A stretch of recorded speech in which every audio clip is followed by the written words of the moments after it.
the day I transmigrated into a wealthy family's abandoned baby. The whole family suddenly could hear my thoughts. When Dad was about to sign the bankruptcy agreement, I sucked on my pacifier inside. If he signs this, we'll be eating dirt. He tore up the contract on the spot and, based on my gibberish about stock codes, bought in with everything he had. When Mom's best friend handed her poison tea, I played with my building blocks and pouted. Bad Auntie is putting medicine in the cup again. The teacup shattered, and the best friend was pinned to the coffee table by the police, screaming. My brother cherished his fiancée, but I swung my legs and ate melon seeds. Brother's so dumb. The pretty sister-in-law's computer is full of our family's files. The day the surveillance footage was brought up, my brother asked me with red eyes, "What else does baby know?" Until one day, I suddenly discovered that they could all hear my complaints. Just as I was about to run away, the richest family in the country lifted me up high. "Good baby. Don't go. Well, hit wherever you point." Sue meow meow. A unlucky person who had just finished a 25-year life recap in my mind, opened my eyes, and the world had changed. Soft and fluffy, like sinking into a big cotton candy. The air smelled sweet and milky, with a strange mix of disinfectant and high-end aromatherapy. The ceiling was ridiculously high, with a shiny, slowly rotating thing hanging from it, jingling and clanging, making my head hurt. "What is that?" "A crystal chandelier," I muttered to myself. Such ostentatious taste. Footsteps approached. Clattering. An enlarged face suddenly appeared directly above my field of vision. A man, quite handsome, with a knot between his brows. His eyes cold, as if someone owed him $8 million and hadn't paid him back. He stared at me with the same look as he would a stone on the side of the road. Whoa. Su Genhua. My cheap dad. The name popped into my head instantly. The scumbag in the book who signed a broken contract, bankrupted the company, and then quickly packed up and ran away, leaving his wife and children to eat dirt. Su Genhua's iceberg face cracked a little. He blinked violently, and his gaze changed from looking at a stone to looking at an alien monster. Wah. I opened my mouth and howled in cooperation. A 3-year-old's body. A natural reaction. Couldn't stop it at all.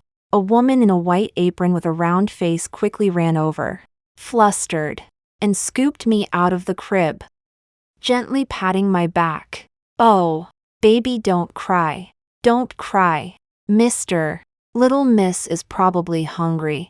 Su Genhua didn't say anything, his eyes still fixed on me like a searchlight. Hungry my ass. I rolled my eyes in my mind. I'm scared by your creditor face. Also, can this nanny pat me a little lighter? She's making me want to spit up. Su Genhua's mouth seemed to twitch. He raised his hand and waved it a little stiffly. "I know.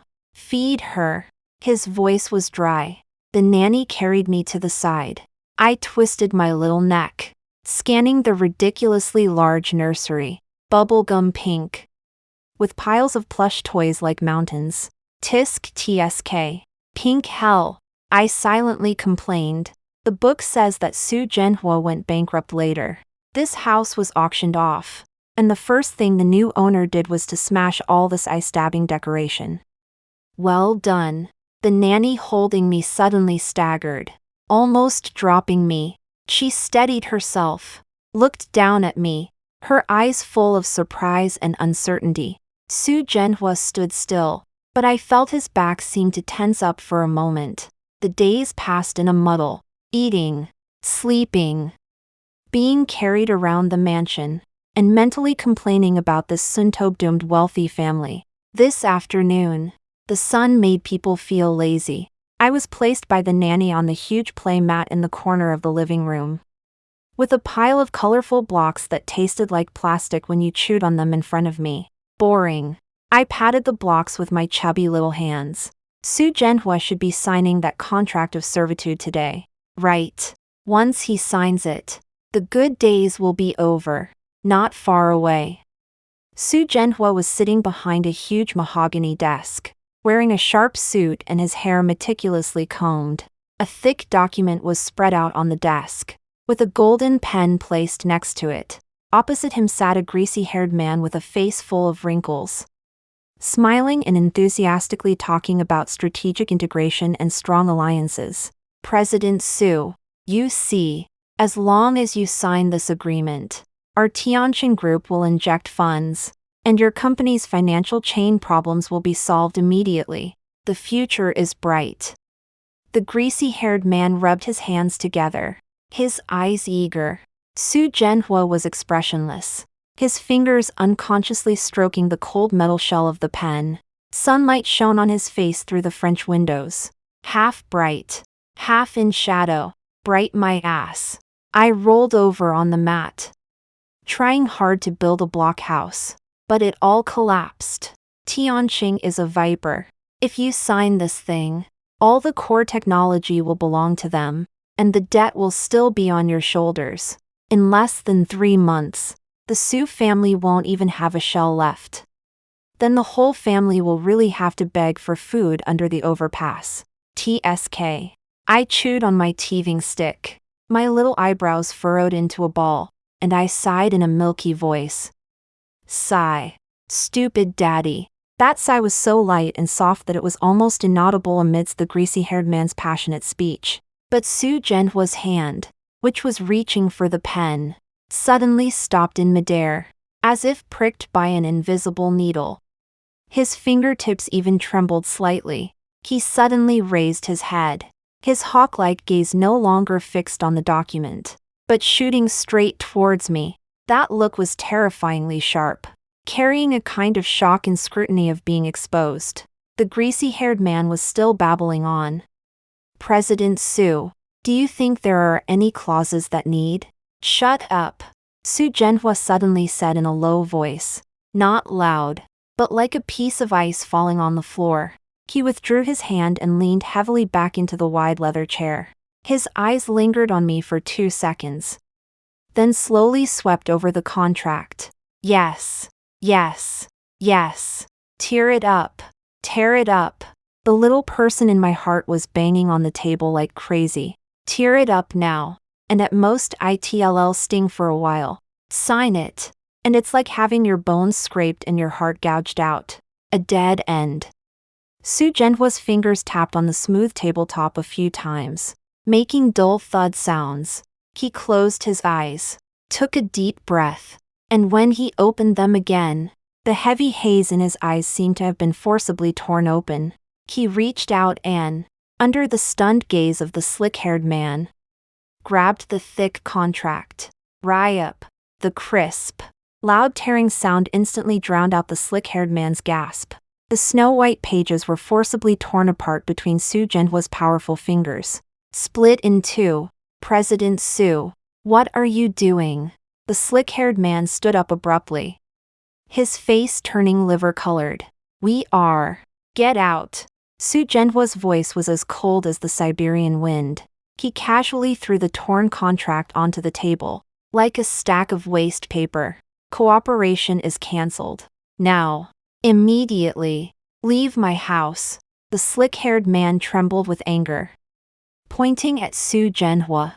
Good. Good. Su Zhenhua. Let's see how tough you can be. Just wait for bankruptcy liquidation. He grabbed his briefcase and stormed out, slamming the door behind him. The loud slamming sound shook the crystal chandelier. The living room was deathly silent.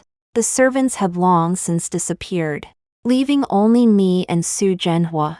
He sat in the large executive chair, his chest rising and falling slightly, staring at the pile of waste paper on the table, his eyes as complex as an overturned palette. Shock, lingering fear, a trace of bewildered relief. Finally, his gaze fell heavily on me again. I was trying hard to fit a triangular building block into a square hole, unable to fit it, and hummed anxiously. Stupid Dad finally had a smart moment. I gnawed on the corner of the building block. Saliva smeared all over my hand. But what's the use of just tearing up the contract? The money pit is still leaking. I remember the book mentioned something about next Tuesday. That stock code is, ST Jinha. Yes, ST Jinha. A delisting-bound junk stock that suddenly announced it was being acquired by an overseas giant, with 30 consecutive limit-up days. TSK. TSK. Talk about stepping in dog poop. I muttered to myself, my little milky voice slurred, as if speaking an alien language. But Su Zhenhua suddenly stood up from his chair. The movement was so big that the chair legs scraped against the expensive marble floor, making a harsh screech sound. He strode to me in a few steps, his tall figure looming over me. I looked up at him blankly, my little face carrying a wet building block. He squatted down, his line of sight almost level with mine, his unfathomable eyes staring at me, his breathing a little heavy. St. Jinha. His voice was very low, with an incredible hint of probing, each word articulated particularly clearly. He heard me. My heart skipped a beat. Impossible. Right. Did I speak? I blinked my big eyes, my face pure and innocent. My little mouth grinned, revealing a few small rice teeth, saliva dripping down the corners of my mouth. Papa. Eat. Cake. I reached out with my chubby fingers, smeared with drool and Lego dust, trying to grab his crisp suit collar. Su Zhenhua leaned back with extreme agility, perfectly avoiding my clutches. The look in his eyes was as if he was seeing this drooling little thing for the first time, or as if he had seen a priceless treasure. Full of scrutiny and an almost fanatical examination. He didn't speak, just gave me a deep look. That look was so complicated that my little heart thumped and thumped. Then, he suddenly stood up, striding towards the study. The action of taking out his phone was as fast as a gust of wind. His voice was very low, but with a kind of desperate determination. Secretary Lee, listen. Immediately. Right now. Take all the available liquid funds that can be used. Yes. All of them. By St. Jinha for me. Execute immediately. A surprised and uncertain questioning sound seemed to come from the other end of the phone. Su Zhenhua only replied decisively. Do it. If I lose, Su Zhenhua, will take the blame. After speaking, he hung up the phone with a snap. He stood at the door of the study, with his back to the living room, his shoulders taut. Sunlight shone through the window, stretching his tall figure long. Wow, playing it so big. Alan. I chewed on a Lego, feeling a little surprised in my heart. Although the plot is going this way. But this dad, he's got some guts. A few days later, the atmosphere in the Su family villa was like a taut bowstring. Su Zhenhua locked himself in the study all day. The cigarette butts in the ashtray piled up like a small mountain. On the huge computer screen, a patch of tragic green numbers jumped frantically. The glaring St. Jinha followed by a series of shocking limit-down markers. I lay on the soft carpet in the living room. A colorful cardboard children's book spread out in front of me, with various small animals printed on it. I reached out my little chubby hand and poked at a crookedly drawn bear on it. Fall. Fall. The little abacus in my heart was clicking. The harder it falls, the stronger the rebound. Counting the time. This afternoon.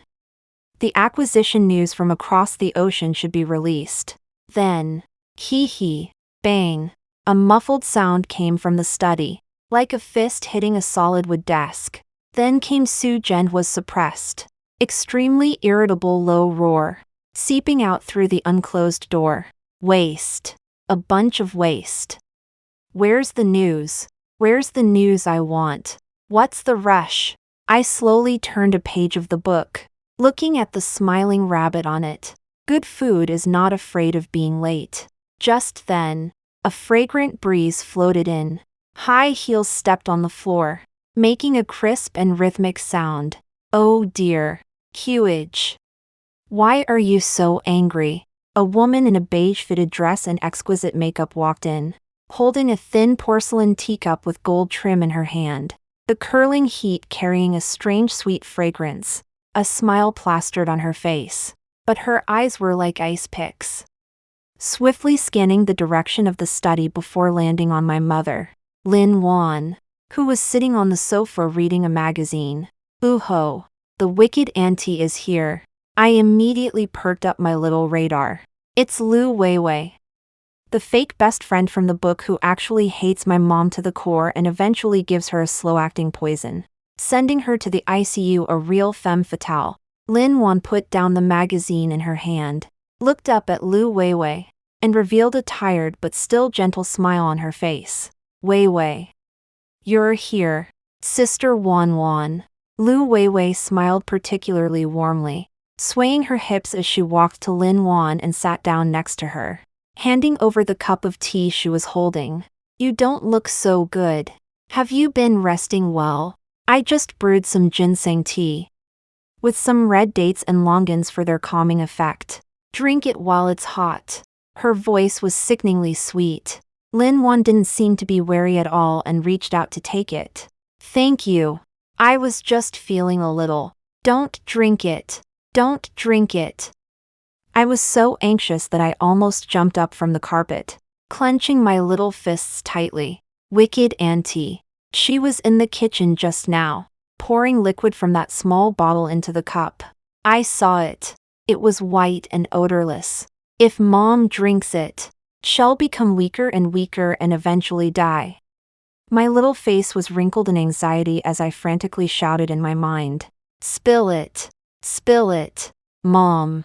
Lin Wan's hand, reaching out to take the cup, froze abruptly in midair. It was less than an inch away from the gilded rim of the cup. The smile on her face instantly solidified. As if frozen in place, her originally gentle eyes gradually sank, becoming incomparably sharp, like two cold knives, stabbing straight at Lu Weiwei's perfectly made-up face. Lu Weiwei was still holding up the teacup, and the smile on her face was starting to falter. "Sister Wan Wan, what's wrong? Is the tea too hot?" Lin Wan didn't say anything, just stared at her. That look sent a chill down Lu Weiwei's spine for no reason. Yes, that's it, Mom. Expose her quickly." The little person in my mind waved their fists excitedly. The next second, crash. A crisp sound startled the entire living room into silence. Lin Wan suddenly waved her hand, hitting Lu Weiwei's wrist, which was holding the teacup. Hard.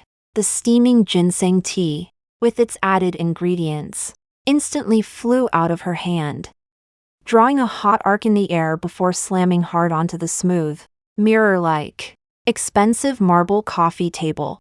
The gilded fine porcelain cup shattered into pieces in an instant. The scalding dark brown tea, mixed with red dates and longan pulp, splattered everywhere like a dirty fountain.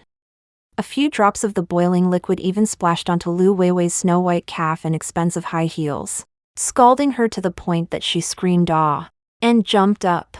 "Lin Wan, are you crazy?" Lu Weiwei looked at her wet skirt covered in tea dregs, both shocked and angry.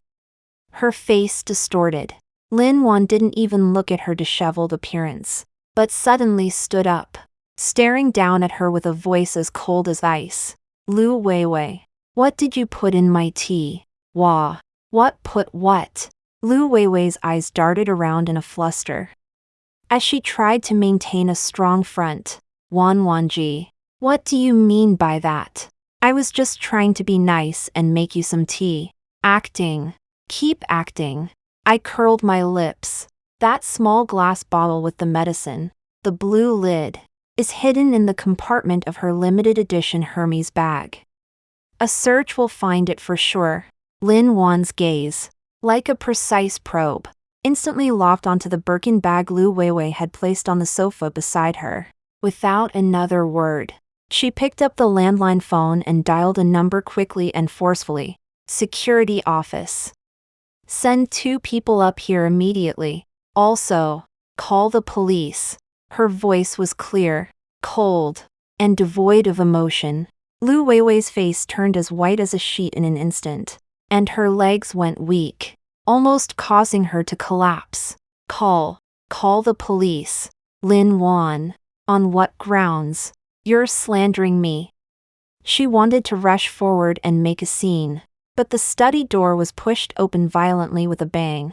Su Zhenhua stood at the door with a gloomy expression, his eyes sweeping over the mess in the living room and the panicked Lu Weiwei. His brow furrowed tightly. What's all the commotion? Brother Hua, listen to me. Lu Weiwei grabbed at him like a lifeline, tears welling up instantly. Wanji. She inexplicably knocked over my tea and wants to call the police to arrest me. I was just trying to be nice. Dad, keep an eye on her. Don't let her run away. The evidence is in her bag. I was so anxious that I pounded the carpet with my little fist. Su Zhenhua's eyes flashed sharply, and without listening to Lu Weiwei's cries, he directly roared at the two security guards who had just rushed in. Stop her. Watch that bag. No one is allowed to touch it. The security guards immediately stood like iron towers, blocking the door and the sofa. Lu Weiwei completely panicked. Her eyes filled with venom as she glared at Lin Wan, then glared fiercely at me, and screamed, You Su family are going too far. I'm going to sue you. Just you wait. Soon. The piercing sound of police sirens grew closer and closer. When uniformed police officers walked into the living room, Lu Weiwei was still screaming and struggling hysterically. A policewoman stepped forward, and under the cold gazes of Su Zhenhua and Lin Wan, she directly opened the Birkin bag. Left compartment. The small bottle with the blue lid. I recited silently in my heart. The policewoman's hand reached in precisely, and when she pulled it out, she was holding a transparent glass bottle no bigger than a little finger, with a trace of colorless liquid remaining inside. The cap was dark blue. What is this? The policewoman asked sternly. Lu Weiwei's screaming stopped abruptly, like a chicken being strangled, her face ashen, shaking like a sieve. Take her away. The officer in charge waved his hand. Two male officers stepped forward and expertly held up the limp Lu Weiwei on either side.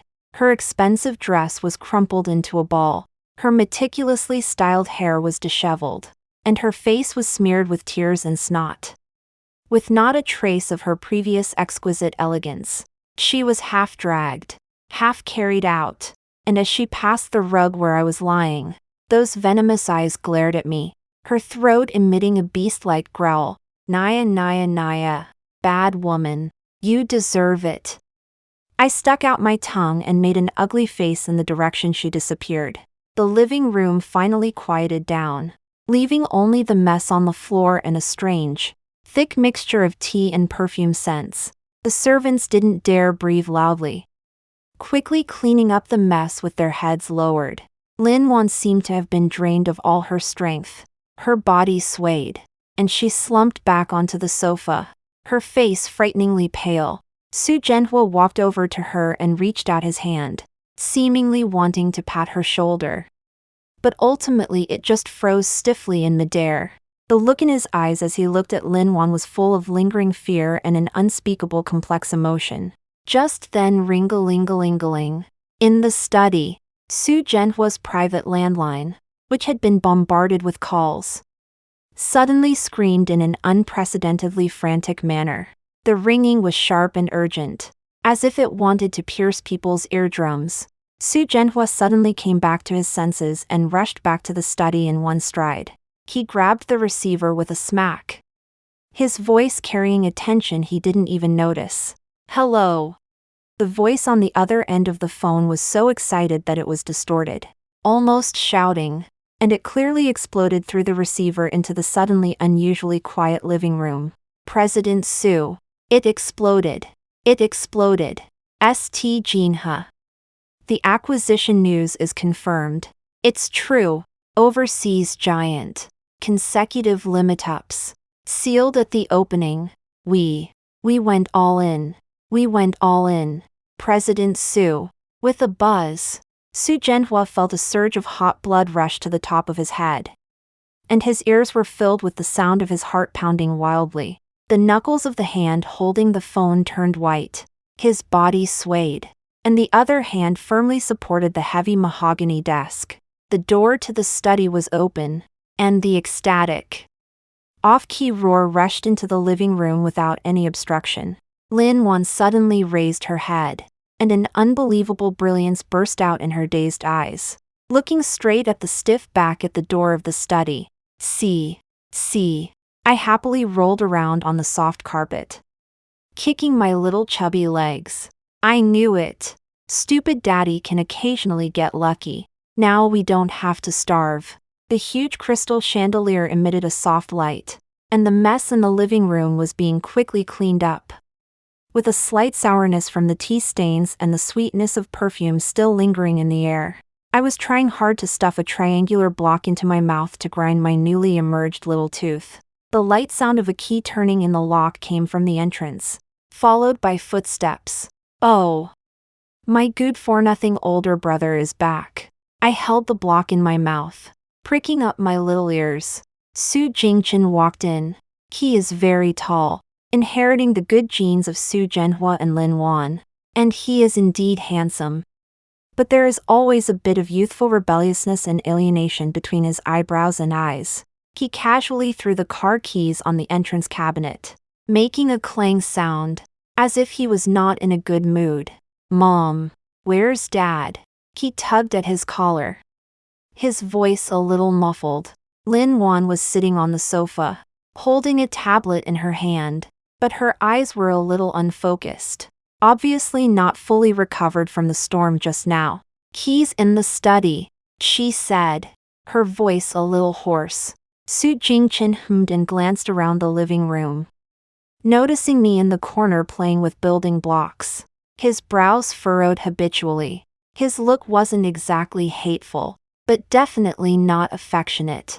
More like, why is there such a little nuisance in the house? TCH. I rolled my eyes slightly. What's with the attitude? The book says you were completely fooled by that fiancé of yours, the so-called white moonlight, and ended up handing over our family's company secrets, directly accelerating the family's downfall. A hopeless romantic, beyond saving. Su Jingchen's foot, which he had just lifted, slammed back onto the floor.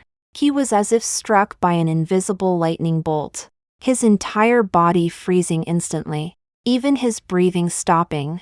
He turned his head abruptly, his sharp, knife-like gaze shooting towards me in a flash, carrying extreme shock and a hint of flustered embarrassment at having his secrets exposed. I felt a little creeped out by his glare and quickly lowered my head, pretending to be engrossed in the building blocks in my hands. Why are you glaring at me? I muttered to myself. Why don't you go glare at your precious fiancée? She's probably at your apartment right now, putting on a show of being all innocent and pure. Right. TSK. A pure white flower on the surface, but a corporate spy behind the scenes. Her computer is full of secretly taken files and photos, and encrypted chat logs. Oh, right. Her encrypted photo album password is your birthday reversed plus 520. How cliché. While grumbling, I unconsciously tapped the carpet with a building block, making a muffled thump sound. Su Jingchen's face, with my silent thump, gradually drained of color, turning deathly pale. His tall figure swayed slightly, and he barely managed to steady himself by holding onto the back of the sofa next to him. The shock in his eyes was quickly replaced by a cold, almost tangible anger and suspicion. He suddenly looked at Lin Wan, then at the closed door of the study. Finally, his icy gaze returned to me, lingering for a full 10 seconds or more. Then, without saying a word, he turned abruptly and strode upstairs. His footsteps were fast and heavy, filled with an uncontrollable rage. Why is he running so fast? I blinked. Has he finally figured it out? Going to catch the cheater? Catch the spy. The Su family's villa was brightly lit, but shrouded in a deathly silence, pregnant with an impending storm.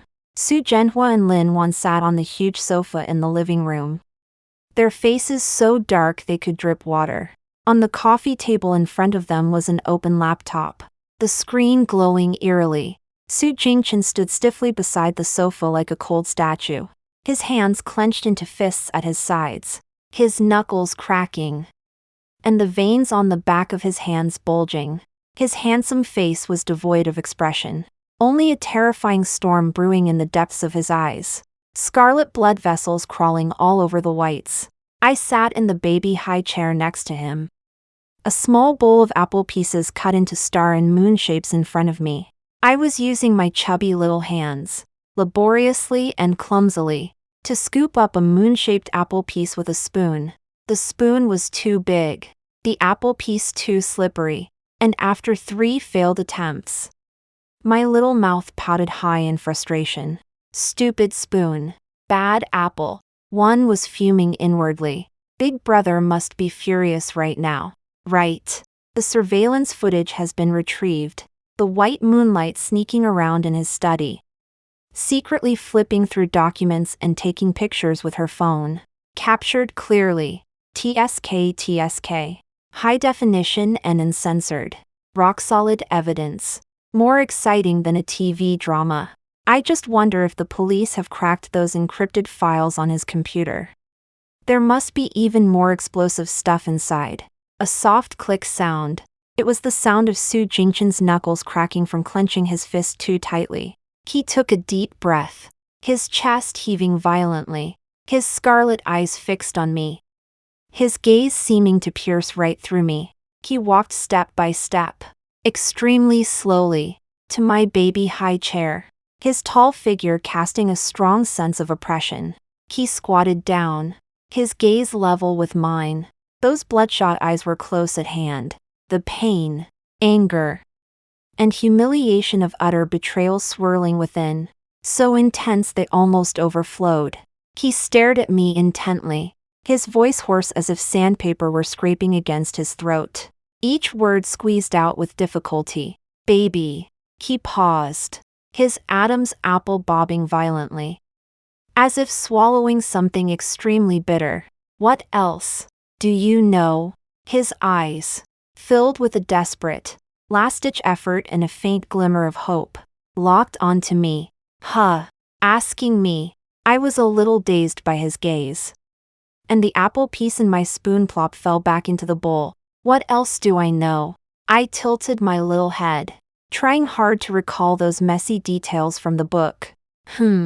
That white moonlight. She seems to have a contact person, codenamed Vulture. They always meet behind the abandoned third textile factory warehouse in the west of the city. Time seems to be 3 p.m. every Wednesday, because at that time, the kindergarten next to the factory gets out. It's especially noisy, and it's easy to cover up the movements, as I thought. I unconsciously poked the poor apple pieces in the bowl with my little spoon. Oh, that's right, the Vulture's car. An old black Santana.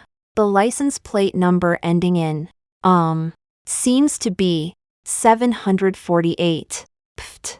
This license plate. How infuriating, right? Quite fitting. While I was muttering to myself in my heart, Su Jingchen had already straightened up abruptly. His movements were as swift as an enraged leopard, quickly pulling out his phone, his fingers tapping rapidly on the screen, dialing, his voice icy cold, carrying a fierce murderous intent. Captain Wang.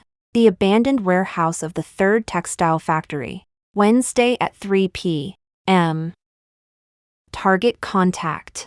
Codename Vulture. Black. Old model Santana. License plate ending in 748. Initiate lockdown immediately. Arrest him. He spoke with extreme rapidity, each word like an ice-cold bullet. After speaking, he hung up the phone with a snap without waiting for a response, his chest rising and falling violently from rapid breathing. He lowered his head again, the pain and anger still churning in his bloodshot eyes. But now with a hint of peculiar light, like grabbing a lifeline in utter despair. He looked at me, his expression indescribably complex, but his voice was unusually soft, with an unprecedented, almost coaxing tone. Baby is amazing. Anything else? Anything else? I frowned my little eyebrows, continuing to struggle with the star-shaped apple in my bowl. That core project quotation that Bai Yueguang stole. Seems like she hid it at that blues cafe they frequent. In the women's restroom. Under the tank lid of the innermost stall. Wrapped in a waterproof bag. Probably thinking that in case something happened, it could be a bargaining chip to save her life. TSK. So cunning. As soon as I thought this, Su Jingchen was already dialing the phone again. His voice decisive. Blues cafe. Women's restroom. Innermost stall's tank lid. Find a waterproof bag. There's something inside. Go now. He hung up the phone, clenching it tightly in his hand, his knuckles white from the force. He stopped speaking, simply squatting down in front of me, his bloodshot eyes staring unblinkingly, fixedly at me. That look, terrifyingly focused. As if he were looking at a rare treasure, or an oracle who could answer all mysteries.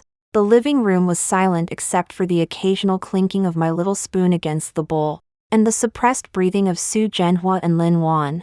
Time passed second by second. Like a dull knife cutting flesh. Especially long. Ring, ring, ring. The phone in Su Jingchen's hand finally screamed wildly again. He answered almost instantly, pressing the speakerphone button. Young Master Su. Caught red-handed. The voice on the other end of the phone trembled with excitement. The background noisy, and the sounds of sirens and shouts could be faintly heard. Textile factory warehouse. Vulture and that woman. The people and the car. All pinned down. The evidence is irrefutable. And at the cafe. Under the tank lid. Found it. The quotation is intact. My God. It's amazing. Absolutely amazing. Good job. Su Jingchen squeezed out 3 words from between his teeth and abruptly hung up the phone. He held the phone, his body trembling slightly uncontrollably from the enormous impact and the sudden relaxation after tension. He raised his head, his bloodshot eyes looking past the top of my head to Su Zhenhua and Lin Wan on the sofa. 3 people, 6 gazes, silently converging and colliding in the air. Shock. Ecstasy, lingering fear, disbelief, all kinds of extremely complex emotions, like a surging tide, instantly submerged the entire living room. The air seemed to have solidified, so heavy that it was hard to breathe. Phew. Finally done. I let out a long sigh, my little tummy even deflating a bit. So tired.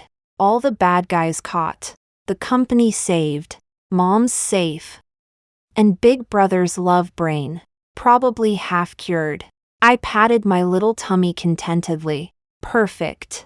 I can eat my star apple in peace now. I reached out my chubby little hand and finally managed to scoop up a piece of star apple, happily stuffing it into my mouth. Just then Su Zhenhua, who had been as silent as a rock, suddenly stood up from the sofa. He walked around the coffee table and strode to my baby high chair in a few steps. I looked up blankly, with the apple piece still in my mouth. The next second, the world spun. Su Zhenhua's hands, which had signed countless billion-dollar contracts but were now trembling almost imperceptibly, steadily reached into my armpits, lifting me straight out of the high chair, holding me high in the air. Good, good, good. He said good 3 times in a row, his voice as loud as thunder, shaking the crystal chandelier, his face filled with unprecedented excitement and ecstasy. His normally icy handsome face was now smiling like a blooming chrysanthemum. My meow meow, daddy's good girl, ha ha ha, lucky star, you're our family's lucky star. I was held in midair, kicking my little legs, the apple almost falling out of my mouth. Whoa, old man, take it easy. I'm afraid of heights. Hey. Before I could get used to this sudden high-altitude experience, another pair of arms reached out. It was Lin Wan. Her eyes were still red, but her face was filled with the great joy of recovery and an almost pious radiance, carefully snatching me from Su Zhenhua's hands, holding me tightly in her arms. Good baby. Mommy's good baby. She buried her face in my milky little neck, her voice choked with emotion. Warm tears rubbing against my neck. Mommy was so scared. Thanks to you. Thanks to my meow meow. Her embrace was soft and warm. Trembling with the aftermath of the ordeal. Mommy's hug is so comfortable. I rubbed against her contentedly. It's just a bit salty from the tears. Just as I found a comfortable position in Lin Wan's arms, my view changed again. Su Jingchen's handsome face, still bearing fatigue and bloodshot eyes, but radiating a strange light, came close. His movements were a bit clumsy, but he reached out his arms with unusual determination, snatching me from Lin Wan's arms and holding me tightly in his strong and powerful arms. Baby. His voice was hoarse, his eyes shining amazingly, as if he wanted to engrave me into the depths of his soul. Your brother's little lucky star. Brother's savior. Brother will buy you a room full of diamonds in the future, piled up like a mountain for you to play with. He was a little incoherent with excitement, his arms holding me tightly. Diamonds. Can't eat them. I was a little breathless from his grip. My little face wrinkled into a ball. Brother. Easy. Easy. I'm gonna become a meow meow pancake. 3 people, 6 hands, surrounded me, whom they were snatching back and forth like a precious rag doll. So excited they were incoherent. That's right. Wherever meow meow points, Daddy will strike. What does Precious want? Mommy will pluck stars for you. Baby. From now on, your brother is your most loyal knight. One word from you, and it'll go through mountains of knives and seas of fire. They spoke over each other, the fanatical atmosphere threatening to lift the roof. I was so dizzy from being snatched that all I could hear were excited declarations and promises in distorted voices. Wait. A thunderclap suddenly exploded in my little brain. Strike wherever I point. How do they know I can point? And know I'm right? And just now, Dad asked about stocks. Mom dropped her teacup. Brother caught a spy. I abruptly stopped struggling, my small body instantly stiffening. A chill ran from the soles of my feet straight to the top of my head. I laboriously turned my little neck, my big, round, obsidian eyes widening, staring with unprecedented horror at the 3 faces in front of me. Alight with excitement, Su Zhenhua's smile stretched to his ears. Lin Wan's tearful loving gaze. Su Jingchen's undisguised fanatical adoration in his eyes. No way. A thought that made every hair on my body stand on end, like a cold, venomous snake, suddenly wrapped around my heart. They couldn't possibly hear what I'm babbling in my mind. Damn it. System. Come out. What's going on? I've been exposed. I've revealed my secret. Help me. I screamed frantically in my mind, calling out to the broken system that had dumped me into this book and then played dead. A dead silence. My mind was empty. Without even a bit of electronic noise, that unreliable system had completely crashed. It's over. Barbecue time. Everyone. Every man for himself. Run. I have to run. Immense fear instantly gripped me, while the 3 of them were still immersed in their ecstasy and hadn't fully reacted. I used all my strength. My short legs kicked frantically in Su Jingchen's arms, my small body squirming down like a slippery fish, my chubby hands pushing randomly at their faces as they leaned in. Lou. Let go. My little face flushed red, and I finally squeezed out a baby voice with a sob. Meow meow. Meow meow wants to go down. Su Zhenhua was quick-witted and grabbed me, who was about to slip from my brother's arms. His loud voice filled with undiminished excitement and doting. Hey, precious. Don't move. Be careful you don't fall. That's right. That's right. Lin Wan quickly reached out to protect my little head, her heart aching. Where does baby want to go? Mommy will carry you. Su Jingchen also tightened his arms nervously. Don't be afraid, baby. Brother's holding you. It's steady. Steady my ass. If I don't run now, you're going to study me like a monster. I wailed in my heart, struggling even harder. Wah. Let go. Meow meow walk myself. I twisted like a mudloach that had just been pulled ashore. Maybe I was struggling too hard. My little face flushed red, and it looked like I was really about to cry. Su Zhenhua and Lin Wan exchanged a look, finally hesitating and loosening their grip slightly. Opportunity. One seized the gap. My little foot forcefully kicked against Su Jingchen's arm, using the momentum to slide down. With a thud, I landed squarely on the soft carpet, falling on my bum, but it didn't hurt at all. Good opportunity. I scrambled up on all fours, my little legs churning, and charged towards the floor-to-ceiling glass door in the living room that led to the garden. Clear objective run.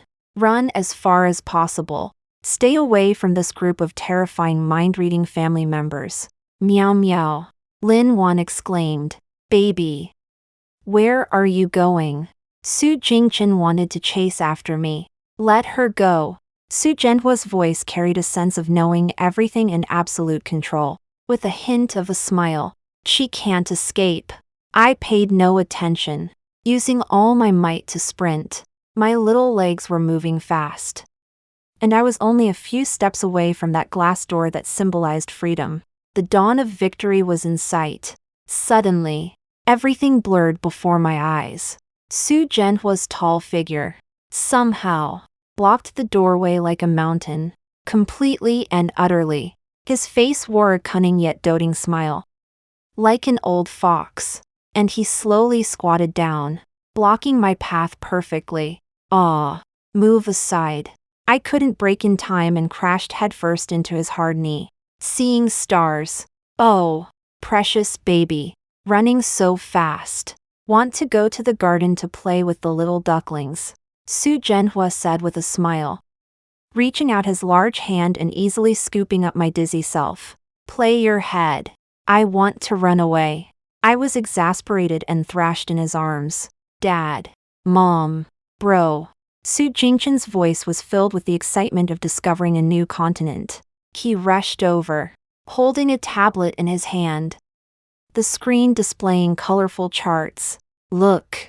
Those little broken companies that Meow Meow talked about before. Something about new energy. Biomedicine. I invested in them all according to the timing, she mumbled. It's only been a few days, and they've almost doubled again. Lin Wan leaned over to take a look and gasped. Heavens. Su Zhenhua, holding me who was still struggling in vain, leaned forward to glance at the tablet. The gleam in his eyes practically bright enough to be used as a searchlight. He tightened his grip on my arms, lowered his head, and rubbed his straight nose against my puffed-up cheeks. His voice loud and clear, carrying an undeniable, sovereignty-declaring boldness, echoing throughout the living room. Run away from what? Don't go, precious baby. He lifted me up high, over his head. Lin Wan and Su Jingchen immediately gathered around, 6 hands together steadily holding me up. 3 faces, with the same ecstatic and doting expressions, looked up at the little milk dumpling being held at the peak of the richest by them. You point where? Su Zhenhua's voice was resolute. We strike where? Lin Wan and Su Jingchen said in unison, their eyes burning with fervor. I, Su Meow Meow, 3 years and 3 months old, was held in the center of the living room by my family of billionaires like a little deity. Under my feet was an expensive carpet, and above my head was a dazzling crystal chandelier. Screwed. I looked at the ceiling, chewing the last bit of apple pulp in my mouth with a sense of utter hopelessness. Thinking with grief, now I've really become a point-and-shoot human cheat. My dream of a leisurely retirement. Gone. Woo-woo. You system. At least give me a power-off button.